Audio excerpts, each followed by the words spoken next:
Bonjour à tous et bienvenue sur la chaîne de Nanto le Gobelin Noob. Aujourd'hui on se retrouve pour notre vidéo de règles pour ce fascicule numéro 73 et nos Dur Boys. Alors ces Dur Boys, il faut savoir que c'est une bande qui fonce vers la mêlée au son des tambours de guerre et des plaques de fer. Chaque Dur Boy est un combattant féroce et aguerri qui écrase les rangs ennemis avec toute une variété d'armes rudimentaires mais redoutables. Et en effet, parce que chaque figurine d'une unité de Dur Boys est armée d'une seule, attention, d'une des armes suivantes, soit un qui coupe, soit un qui trou. C'est au choix. Donc ça, c'est pas forcément le plus compliqué à comprendre. Il faut savoir que dans cette unité de Dur Boys, déjà, vous avez un champion et un porte-étendard. En fait, une figurine de cette unité peut être un boss. C'est important, c'est pas obligatoire. Ce sera dommage de ne pas l'avoir, sachant que vous allez ajouter 1 à votre caractéristique d'attaque pour les armes de mêlée de ce champion, donc ça vous permet d'avoir une attaque supplémentaire. Et le porte-étendard qui peut être aussi intégré à votre unité. Il va porter des glyphes de Gorka Morka, bien évidemment. Et lui, il va ajouter 1 à la caractéristique de bravoure de l'unité, si elle inclut un porteur de glyphes, bien sûr, un porte-étendard. Sachant que cette unité, elle n'a que 4 de mouvement, 3 plus de sauvegarde, ça c'est plutôt pas mal, et puis 5 bravoures et 2 blessures pour chaque figurine.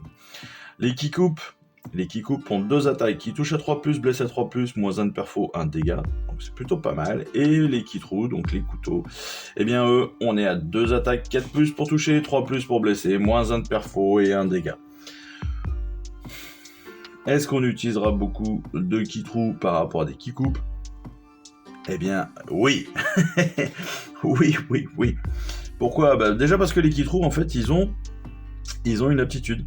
Et puis parce que c'est clairement l'arme de base que nos Dur Boys vont avoir. Charger un ennemi, une unité de Dur Boys, donc munie de Kitrou et des plus intimidants.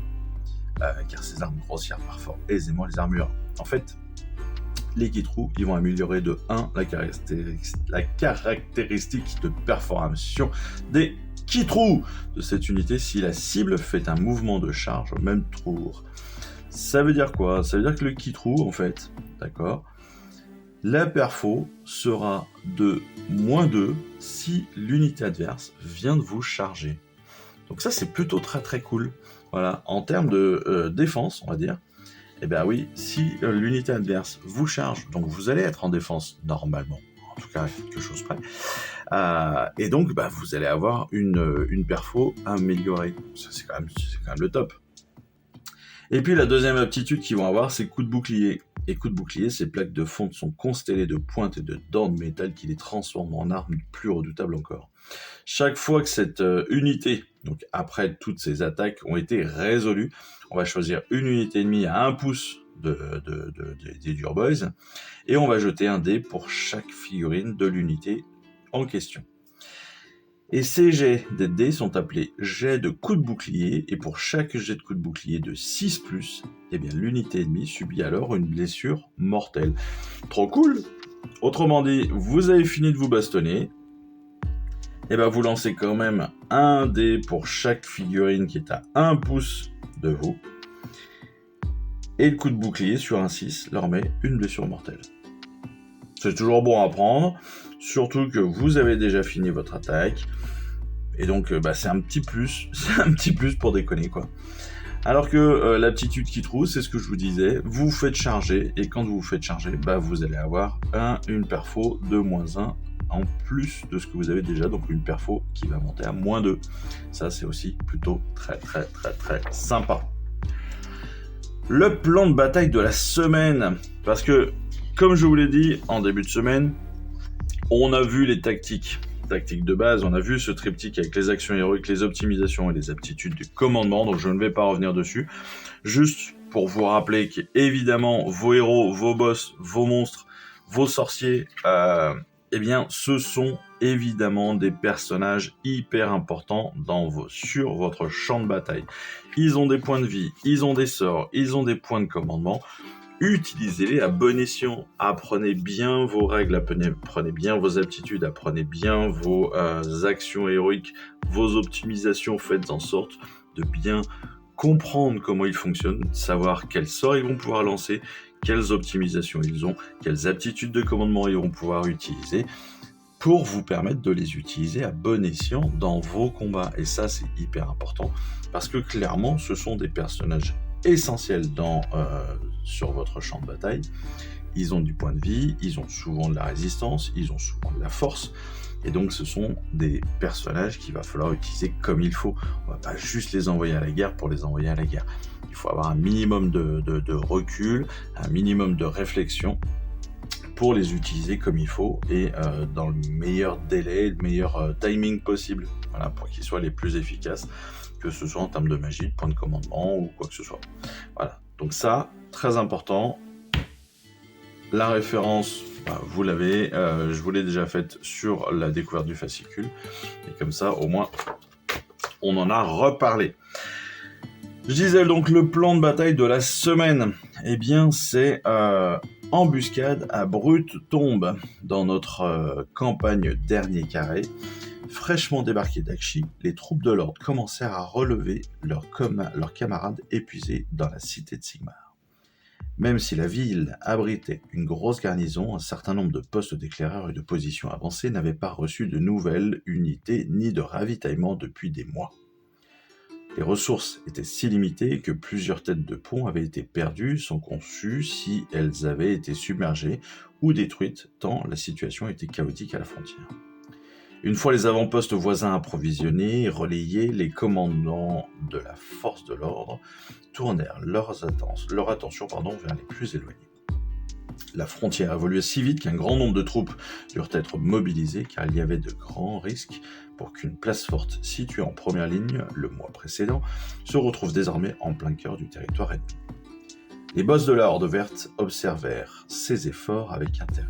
Ils comprirent très rapidement que s'ils laissaient l'armée adverse s'installer dans le périmètre de la cité de Sigmar, lancer de nouveaux raids deviendrait de plus en plus difficile.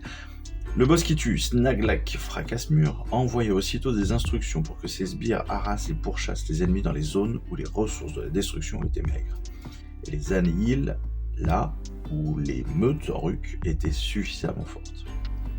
Près d'un site appelé Brute Tombe, un commandant grotte fraîchement promu, nommé Gretsch le Grotteux, repéra un important contingent de soldats de l'ordre évoluant au fond d'une vallée proche.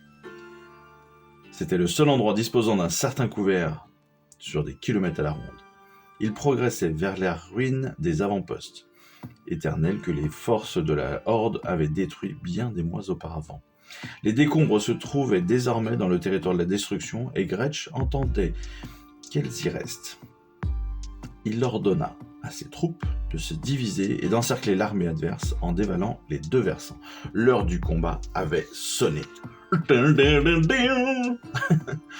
Et oui, on retrouve et on reprend, à l'inverse de la dernière fois, on reprend de la grosse baston. 3 héros, 5 troupes pour chacun, pour l'ordre et pour la destruction. 3 héros, 5 troupes, 5 choix de troupes. On est sur de la bataille un peu plus grosse que la dernière fois où on avait juste des héros. Cette fois-ci, notre plan de bataille, donc on va un petit peu comme d'habitude, on va le gérer ça de façon assez classique.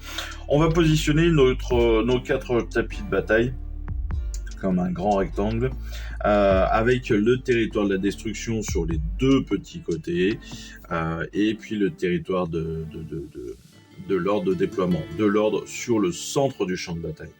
Les 4 objectifs qui vont être positionnés sur les limites du territoire de l'ordre, sur les 4 carreaux du territoire de l'ordre.